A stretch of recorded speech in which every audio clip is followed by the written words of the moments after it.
Gempa susulan akses jalan desa tengah-tengah putus. Gempa susulan pasca gempa besar 6,5 skala Richter yang terjadi di Pulau Ambon dalam beberapa hari terakhir ini mengakibatkan beberapa lokasi di Pulau Ambon mengalami dampak yang cukup parah.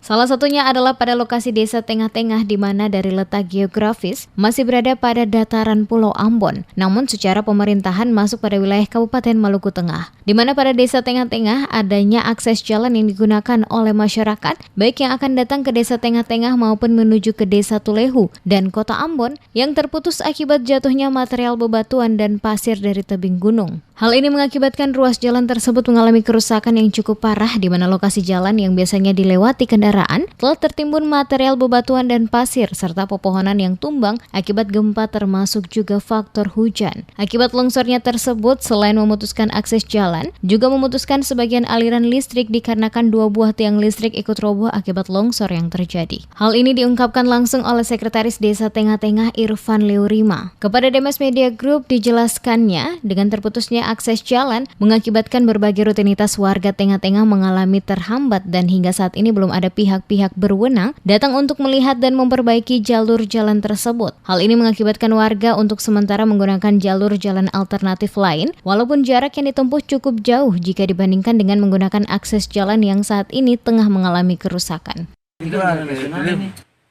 Tulehu ke kota. Jadi semenjak jalan ini buka, ketemu orang tengah-tengah itu langsung ke kota semuanya lewat sini karena lewat sana kan dia nggak jauh tuh. Lama kalau di sini ketemu aksi ke kota kecamatan, kota provinsi semuanya lewat sini.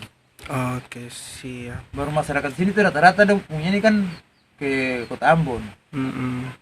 Yang belanja. Dengan keadaan begini orang lebih banyak lari ke Tulehu, harus putar ke ini anak sekolah saja harus. Tadinya berapa orang sampai sekolah karena sudah terlambat. Foto setengah mati. Ini dong berapa orang kan belum pulang. Anak SMA kan harus putar di kota kecamatan itu belanja harus lewat sulit. Oke. Disinggung soal dampak yang dirasakan warga tengah-tengah pasca gempa besar 6,5 skala Richter yang terjadi pada Kamis lalu, Irfan menjelaskan akibat gempa 6,5 skala Richter, sejumlah pemukiman warga rusak dan menewaskan 2 korban jiwa. Selaku warga desa tengah-tengah berharap agar pemerintah baik kabupaten maupun provinsi segera melakukan perbaikan jalan serta tiang listrik yang ambruk, sehingga akses jalan dapat kembali berjalan normal termasuk aliran listrik.